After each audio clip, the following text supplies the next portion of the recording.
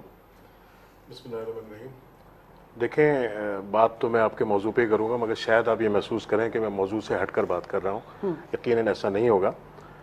دیکھیں، معیشت سے آپ کے معاشی مسائل کا تعلق ہے، اور معاشی مسائل جو ہیں وہ سماجی مسائل کو بھی جنم دیتے ہیں۔ آپ کو اس بات کا اندازہ ہو جانا چاہیے، ایک گھر کا بجٹ اگر 25,000 میں ایک آدمی کما کے لا رہا ہے اور اس کے اپنے گھر کا بجٹ پورا نہیں ہو رہا ہے، تو آپ یہ نہ سمجھیں کہ وہ تناؤ میں ہوگا، اس کا پورا گھرانہ تناؤ میں ہوگا، میاں بیوی کے تعلقات میں بھی جو ہے وہ بہتری نہیں ہوگی، بچوں کی اسکول کی فیس میں پرابلمز ہوں گی، یہ مسائل پھر جو ہے نا بڑھ کے کہیں اور جو ہے چلے جاتے ہیں۔ ہمارے یہاں بدقسمتی سے جو سیاسی معاملات چلے ہیں پاکستان بننے کے بعد سے، وہ تقریباً 1% آج ہمارا روپیہ دباؤ میں کیوں ہے؟ اس لیے کہ ہم نے اپنی معیشت کو قرض لے کر آگے بڑھانے کی کوشش کی۔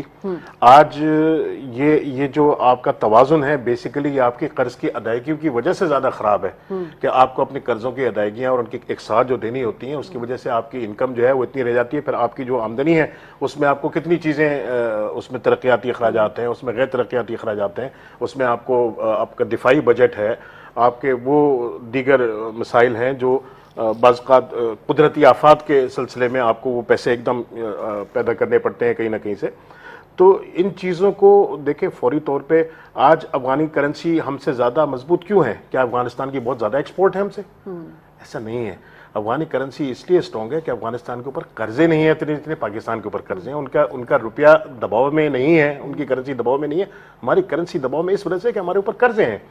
تو ہم دیکھیں، ریپڈ ہم جو کر سکتے ہیں، ایک تو ہمیشہ میرے ذہن میں یہ سمجھ میں نہیں آتی بات کہ لوگ روزگار کے لیے حکومت سے کیوں رجوع کرتے ہیں کہ جی نوکریاں دو، نوکریاں دینا حکومت کا کام نہیں ہے۔ نوکریوں کے لیے ماحول دینا ضرور حکومت کا کام ہو سکتا ہے، نوکری دینا حکومت کا کام نہیں ہے۔ آج ہمارے بچے پڑھ لکھ کر ڈگریاں لے کر گھوم رہے ہیں، ان کو ملازمتیں نہیں مل رہی ہیں، بے روزگاری بڑھ رہی ہے۔ ہم بہت ساری چیزوں میں بہت تیزی کے ساتھ آگے بڑھ سکتے ہیں۔ میں کئی فورمز پہ یہ بات کرتا رہا ہوں، آپ کے بھی 2-1 پروگراموں میں نے اس طرف توجہ دلانے کی کوشش کی ہے کہ دیکھیں آج دنیا ایک گلوبل ولیج بن گئی ہے۔ آپ ضروری نہیں ہے کہ پورا ایک کنٹینر بن کے یا کنٹینروں کی ایک پوری لاٹ بنا کے آپ اس کو ایکسپورٹ کریں، مختلف کموڈیٹیز آپ یہاں سے ایکسپورٹ کریں۔ آپ چھوٹی چھوٹی چیزیں پارسل کی شکل میں بھی اور $150 کی شکل میں بھی آپ ایکسپورٹ کر سکتے ہیں۔ اگر یہ اجتماعیت میں ہو تو آپ دیکھیں اس سے بے انتہا آپ کو آمدنی ہوگی۔ دوسرا، آپ کی سافٹ ویئر ایکسپورٹ، اس میں میں سمجھتا ہوں کہ بڑا پوٹینشیل ہے۔ آپ کے پاس ینگسٹرز کی ایک فوج ہے، اور پاکستان میں ٹیلنٹ کی کمی نہیں ہے۔ کوئی آدمی ایسا نہیں ہے مجھے جو آج تک ملا جو کہے کہ پاکستان میں ٹیلنٹ کی کمی ہے، ہمارے بچوں میں یا ہمارے نوجوانوں میں صلاحیت نہیں ہے، بے انتہا صلاحیت کے حامل لوگ ہیں۔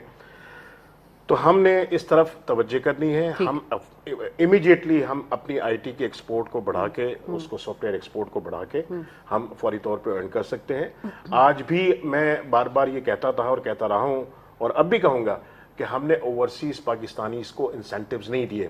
بنگلہ دیش میں آپ جائیں، ان کے لیے جو ڈالر ملک میں لے کر آتا ہے، چھوٹی سی بات ہے مگر وہ اس سے پراؤڈ فیل کرتا ہے۔ اس کی گاڑی کی نمبر پلیٹ الگ ہوتی ہے، اس کو آئیڈینٹیفائی کر لیا جاتا ہے کہ یار یہ ملک میں یہ شخص جو ہے یہ ڈالرز لے کر آ رہا ہے اور ملک کی ترقی میں ایک رول پلے کر رہا ہے۔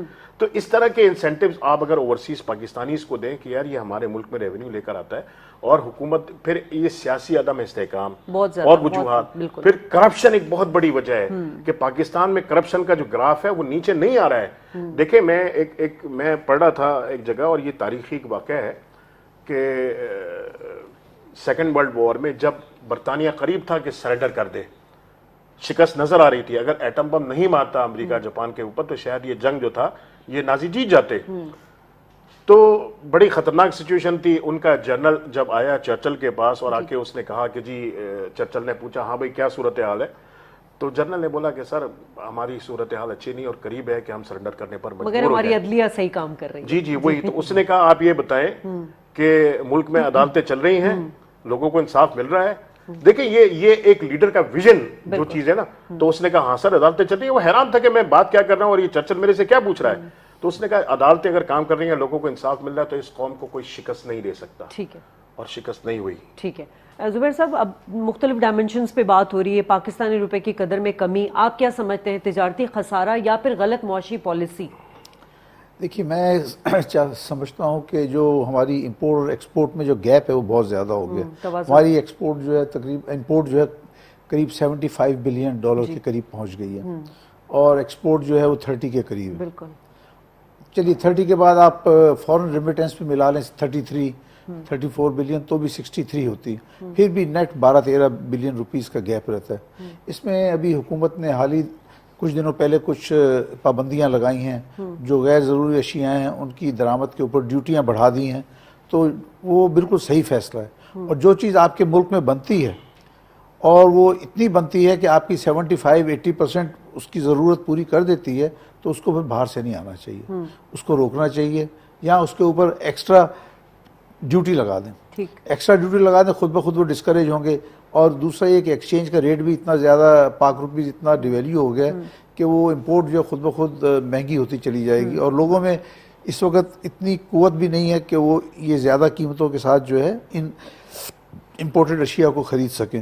تو امپورٹ کو ڈسکریج کرنا چاہیے اور ایکسپورٹ کو انکریج کرنا چاہیے. جتنا جہاں تک بھی ممکن ہو سکتا ہے وہ اشیاء جو پاکستان میں بن رہی ہیں, مثال کے طور پہ کاریں ہیں نا, تو میں کہتا ہوں بڑی کاروں کی امپورٹ بند کر دیں, اور کچھ نہیں تو اچھا چیز اس پہ کہیں کہ 100% ایکسٹرا ڈیوٹی لگے گی. اب اگر کسی کو پھر بھی شوق ہے کہ وہ مہنگی کار کے اوپر بھی 100% ڈیوٹی دیتا ہے تو وہ دے لے. باقی تو سب جو عام گاڑیاں, بڑی گاڑیوں پہ تو پابندی لگا دی حکومت نے, لگا دی ہے, لیکن ابھی بھی بعض جگہ ایسا ہے کہ الاؤ ہے کہ آپ وہ ڈیوٹی اتنی پے کر کے. لیکن سر کچھ چیزیں صنعت کے لیے ہمیں چاہیے ہوتی ہے, جیسے ٹیکسٹائل مشینری ہو گئی اور اکوپمنٹس ہو گئے, یہ ہم یہاں پاکستان میں, کیونکہ امپورٹ سبسٹیٹیوشن پہ تو جانا پڑے گا نا. جی میں آپ سے عرض کروں کہ جہاں تک مشینری کا تعلق ہے, کسی بھی صنعت کے اندر جو مشینری کی ضرورت ہے اس کے اوپر کوئی پابندی نہیں ہونی چاہیے, کوئی پابندی نہیں ہونی چاہیے اس کو, کیونکہ وہ ملک میں نہیں بن رہی ہے تو اس مشینری کو امپورٹ کرنے کی اجازت ہونی چاہیے. انہوں نے بعض جگہ اس فیصلے میں کچھ ایسی غلطیاں کی ہیں کہ مشینری پہ بھی ڈیوٹی لگا دی, اور اس کے علاوہ را مٹیریل کے اوپر جو ہے وہ یہ کر دیا کہ 100% ایڈوانس پیمنٹ کریں. بھائی وہ را مٹیریل آئے گا, استعمال کرے گا, جس دن ایل سی کھلتی ہے, ایل سی کھلنے کے بعد کوئی مال جو ہوتا ہے وہ 4-5 ہفتے کے بعد شپ ہوتا ہے, اور پھر 4 ہفتے میں پاکستان پہنچتا ہے. اور اسٹیٹ بینک نے یہ پابندی لگا دی کہ جی ان را مٹیریلس کی بھی جو پہ ہیں آپ 100% کیش مارجن جمع کرائیں, اور اس کے بعد یہ کل میں نے خبر پڑھی کہ نرمی کی گئی ہے کچھ اس پہ حکومت کی جانب سے. جی ہم نے ان کو لیٹر لکھے تھے کہ آپ کم از کم را مٹیریل کے اوپر تو نہ کریں, بلکہ میں آپ کو بتاؤں میں انوملیز فائنڈ آؤٹ ہوئی اور انہوں نے امینڈمنٹ کی ہے, امینڈمنٹ کیا انہوں نے, انوملیز فائنڈ آؤٹ ہونے کے میں اتفاق سے گزشتہ 4-5 دن سے لنڈن میں تھا. جی جی. تو میری وہاں پہ اسحاق ڈار صاحب سے بھی ملاقات ہوئی, اور سابق وزیر اعظم جناب محمد نواز شریف صاحب سے بھی ملاقات ہوئی. اچھا. اور میں نے اسحاق ڈار صاحب سے کہا تھا یہی کہ بھئی یہ را مٹیریل پہ کیسے مارجن لگ گیا, تو کہنے کہ میرے لیے بھی یہ حیران کن بات ہے, یہ نہیں لگنا چاہیے. تو انہوں نے کہا کہ آپ اسٹیٹ بینک کو لکھیں اور فائنانس منسٹر کو بھی لکھیں. تو ہم نے دونوں جگہ پہ لکھا. جیسے آپ نے بتایا کہ اس میں کچھ تبدیلی آئی ہے تو آ جاتی ہے تو بہت بہتر بات ہے, لیکن ہمیں اقدامات ایسے کرنے چاہیے جو چیز ممکن ہو سکتی یہاں بنتی ہے نا اس کو باہر سے نہ منگوائیں. جو باہر لوکل چیز ہے لوکل خریدیں. پھر حکومت کے پاس فورن ایکسچینج نہیں ہے, آپ کس طرح سے کس ملک سے جا کے پیسے مانگتے ہیں, اور پیسے مانگنا کوئی آسان کام نہیں ہے. شہباز شریف صاحب نے پہلے بھی جب اپوزیشن لیڈر تھے چارٹر آف اکانومی کی بات کی تھی, پرائم منسٹر ہونے کے بعد بھی بات کر رہے ہیں, ابھی انہوں نے گرینڈ ڈائیلاگ کی بھی بات کی ہے. تو یہ جتنی بھی ہماری اکانومی ٹیم ہے یا جتنے ایکسپرٹ ہیں ہمارے, جتنے انڈسٹریلسٹ ہیں, ان سے ملاقات ہوئی تو اس میں بھی تو کوئی سجیشنز دی گئی ہوں گی. دیکھیے میں آپ کی اس بات سے بالکل اور اتفاق کرتا ہوں کہ چارٹر آف ڈیموکریسی اکانومی ہونا چاہیے. یہ بات آج سے کئی سال پہلے بھی کہی گئی تھی لیکن پھر ہوا نہیں. آج اس کا جو ابتدا ہے نا وہ موجودہ حکومت کو کرنا چاہیے. شہباز شریف صاحب وزیر اعظم جو ہیں ان کو چاہیے کہ انہوں نے آج اعلان کیا ہے کہ گرینڈ ڈائیلاگ کے لیے آئے لوگوں کو, اور ٹی وی پہ ان کا سنا ہے, تمام اسٹیک ہولڈرز کو بلائیں. دیکھیے ان کو چاہیے کہ تمام اسٹیک ہولڈرز کو بلائیں, اور خاص طور پہ جو بڑی opposition party P T I ان کو بلائیں. ان کو کہیں کہ جی آپ اپنے جو بھی آپ کے اکانومسٹ ہیں ان کو بھیجیں, سب بیٹھ کے بات چیت کریں. یہ مسئلہ کوئی کسی ایک پارٹی کا نہیں ہے, یہ پورے ملک کا مسئلہ ہے. اکنامک ایشوز جو ہیں پورے ملک کا مسئلہ ہے, اور اس کو مل کے بیٹھ کے سب بات کریں گے تو مسئلہ حل ہوگا, اس کے بغیر حل نہیں ہوگا. اچھا, اگر جب یہ اپوزیشن کی تمام پارٹیاں ساتھ ہوں گی تو پھر اس کی مخالفت نہیں کریں گے. جب چارٹر آف اکانومی بنے گا تو اس کی مخالفت نہیں کی جائے گی. لہٰذا میں سمجھتا ہوں جو ڈائلاگ کے لیے شہباز شریف صاحب نے کہا ہے, اس کے اوپر جلد از جلد عملی جامہ پہنانا چاہیے. ٹھیک ہے ایوب صاحب, اب وہی بات ہے کہ چارٹر آف اکانومی کی پہلے بھی بات کی, اب گرینڈ ڈائلاگ کی بھی بات کریں. پرائم منسٹر صاحب تو چاہتے ہیں کہ تمام سیاسی جماعتیں آئیں بشمول پی ٹی آئی, لیکن پی ٹی آئی تو جب حکومت میں تھی تب بھی وہ چارٹر آف اکانومی کا اس نے جواب نہیں دیا تھا, اور آج بھی وہ جو سیاسی مہاذرائی کر رہی ہے وہ ان کو نہیں آئیڈیا کہ اس میں دو چیزیں ہیں. پہلے تو میں آپ کی یہ چیز کہ آپ نے کوشچن کیا تھا کہ ہمارا ٹریڈ ڈیفیسٹ یا اکنامک پالیسی کیا پرابلم ہے. ٹریڈ ڈیفیسٹ خود غلط اکنامک پالیسیز کا نتیجہ ہوتا ہے. ٹھیک ہے, وہ اس کا تعلق پالیسیز سے ہے. پالیسیز کے ریکٹیفیکیشن کا جو اکنامی کا جو آج کی جو اکانومی ہے پروسیس شروع ہوا ہے, میں خود کیونکہ اس کا پارٹ تھا ایک وقت 1993 میں جب معین قریشی آئے تھے یہ چیزیں امینڈمنٹ ہونے شروع ہوئیں, چارٹر آف اکانومی کی بات ہونا شروع ہوئی. کم از کم دو ایسے لا پارلیمنٹ نے لیجسلیٹ کیے جو چارٹر آف اکانومی ہی کو ڈسکرائب کرتے ہیں. ایک 2005 میں آپ نے fiscal responsibility and debt limitation act تھا, یہ لیجسلیٹ ہوا. وہ چارٹر آف اکانومی ہے, اس پہ تمام پارٹیز کے سائن ہے. اس میں ہے کہ کتنا لون لے سکتے ہیں, کتنی کرنسی ایشو کر سکتے ہیں, ڈیفیسٹ کتنا کر سکتے ہیں, لمیٹیشنز ہے. دوسرا 2017 میں پبلک پرائیویٹ پارٹنرشپ ایکٹ پاس ہوا جس کی پرپوزل 1993 میں دی گئی تھی, وہ لیجسلیٹ 2017 میں ہوا. انفارچونیٹلی یہ دونوں جو لیجسلیشن ہے, دونوں لا ہیں, اس کی کسی بھی کلاس پہ کوئی سرے سے امپلیمنٹیشن نہیں, نیگلیجیبل ہے. جو امپلیمنٹیشن ہے نیگلیجیبل ہے دونوں لا کی. وائلیشن ہوتی رہی ہے, بالکل وائلیشن ہوتی رہی ہے. دونوں چارٹر آف اکانومی کے تھے. دوسرے لا میں تو پرائیویٹ سیکٹر کی پارٹیسپیشن بھی موجود تھی, ان کے مشورے سے بنا تھا. اس ٹوٹلی وائلیشن ہوتی رہی, اور وائلیشن ہونے کے ایک بہت اہم ریزن تو ہوتا ہے کہ ول پاور ہونی چاہیے. کہ آپ میثاق جمہوریت کی میثاق معیشت کی بات کر رہے ہیں تو اس کے لیے ول پاور چاہیے نا, آپ ساتھ بیٹھیں. بالکل. دوسرا میں سمجھتا ہوں کچھ لیکونوماز ہیں, کچھ لا میں پرابلم ہیں, کچھ ایسے کلوزز ہیں جس میں بیوروکریسی کو اس طرح کی پاور ہے کہ وہ لا امپلیمنٹ ہو ہی نہیں سکتے. اس کے کچھ کلوزز جو ہیں وہ امپلیمنٹیشن میں رکاوٹ ہیں. تو اگر ہم جب بات کر رہے ہیں آج چارٹر آف اکانومی کی بات کر رہے ہیں, ہم کہہ رہے ہیں کہ بیٹھ کر بات کرتے ہیں. اکانومی کسی ایک پارٹی کی نہیں ہے, کسی ایک شخص کی نہیں ہے, اکانومی ملک کی ہے, اسٹیٹ کی اکانومی ہے. جب ہم بات کر رہے ہیں تو میں اپنا وہ تجربہ بتانا چاہ رہا ہوں کہ 2 دفعہ جو تجربہ ہو چکا ہے, میثاق ہونے کے باوجود جو امپلیمنٹیشن نہیں ہوئے, اس کو ہمیں دیکھنا پڑے گا کہ اس کو ریویو کرنا پڑے گا کیا پرابلم آئی. اس پہ اگر حکومت امپلیمنٹ نہیں کر رہی, اپوزیشن کو بولنا چاہیے. اپوزیشن موجود ہوتی ہے, اپوزیشن نہیں ہے, جوڈیشری موجود ہے, سو تو وہاں بھی ہو سکتا ہے, وہ کیوں امپلیمنٹ نہیں ہو رہا. تو اب اس ٹائم مسئلہ یہ نہیں ہے کہ ساتھ بیٹھا جائے, کوئی دوبارہ چارٹر ڈیولپ کیا جائے. جو آلریڈی موجود ہیں, بہت اچھے لا موجود ہیں جس میں اس طرح کے پیرامیٹر ڈیفائن کر دیے گئے ہیں کہ آپ کی اکانومی جو ہے وہ ڈیٹ میں جا ہی نہیں سکتی. آپ کو ایسے اسٹیپ لینے ہوں گے, آپ کو آسٹریٹی معیار لینے ہوں گے, کس طرح کفایت شعاری کرنی ہوگی. پیٹرول کی کنزمپشن کم کرنے کی آج بات کر رہے ہیں نا, موجود ہیں, لا موجود ہے. وہ ہم کر نہیں پائے, وہ کیا پرابلم تھی, اس کو ہمیں ریویو کرنا. سر آپ صحیح صاحب کس طرح یہ میثاق معیشت کو دیکھتے ہیں, یہ جو پروپوزل دے رہے ہیں پرائم منسٹر صاحب؟ دیکھیں, میں تو ایک زمانے سے یہ سنتا چلا آ رہا ہوں کہ سب سے پہلے پاکستان, مگر انفارچونیٹلی بہت معذرت کے ساتھ, کیونکہ سب کے اپنے اپنے پولیٹیکل افیلیشنز ہوتے ہیں, تو میں جو دیکھتا ہوں وہ ایسا لگتا ہے سب سے پہلے نون لیگ, اس کے بعد پاکستان, سب سے پہلے پی ٹی آئی, اس کے بعد پاکستان, سب سے پہلے پیپلز پارٹی, اس کے بعد پاکستان. تو ہم اپنی سوچ کو جو ہے نا وہ ہمیں بدلنا پڑے گا. اب دیکھیں کاغذوں میں بہت ساری چیزیں ہوتی ہیں, لیکن اس بار نہیں لگ رہا, اس بار اس لیے نہیں لگ رہا کہ دیکھیں اتنی بڑی قیمتیں بڑھا دی تو یہ تو سیاسی خودکشی کے مترادف تھا نا نون لیگ کے لیے. نہیں وہ تھا, مگر آپ کے پاس اس کے علاوہ چارہ کوئی نہیں تھا. آپشن آپ کے پاس ایسا نہیں ہے کہ 2 آپشنز تھے, اس میں سے آپ نے ایک چوز کر لیا. آپ کے پاس تو آپشن ہی کوئی نہیں تھا.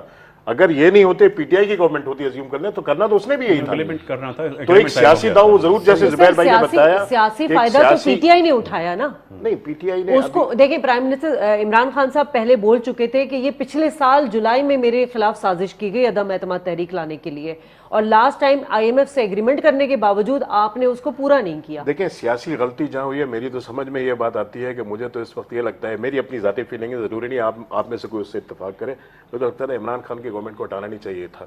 وہ خود بخود اگر یہ سیاسی اپنے معاشی معاملات جس طرف لے جا رہے تھے اس میں خود وہ غیر مقبولیت ہو جاتی, اور عوام جو آج اگر جو بھی ان کے ساتھ نظر آتا ہے وہ خود مخالف ہو جاتے نون لیگ نے اگر ڈیلے کیا ہے تو وہ دوسرے آپشنز پہ جانا چاہ رہے تھے, مگر وہی بات ہے کہ کوئی آپشنز بچا ہی نہیں تھا. بالکل. اچھا دوسرا جو ہے نا, جو آپ کی گفتگو میں اب تک جو چیز سامنے آئی ہے, دیکھیں اگر ہماری آمدنی محدود ہے اور اس سے آگے نہیں بڑھ رہی ہے تو آپ کے پاس سیکنڈ آپشن کیا ہوتا ہے؟ آپ کے پاس سیکنڈ آپشن یہ ہوتا ہے کہ آپ کو پھر اپنے اخراجات پر کنٹرول کرنا ہوتا ہے. ہمیں بہت ساری چیزیں ایسی ہیں, پالیسیز کی بھی بات آئی درمیان میں, ہم آلٹرنیٹ انرجی کی طرف جانے کی بات کیوں نہیں کرتے؟ آج ہمارے پاس پروڈکشن کیپیسٹی ہے, اتنی بجلی جتنی ہمارے پاس ضرورت ہے ملک میں اتنی ہم پیدا کر سکتے ہیں. انفارچونیٹلی ہمارے پاس اس کے ایندھن کے لیے وسائل نہیں ہے, اس لیے لوڈ شیڈنگ ہو رہی ہے. یہ تو کلیئر ہے نا بات جو اب آگئی ساری سامنے.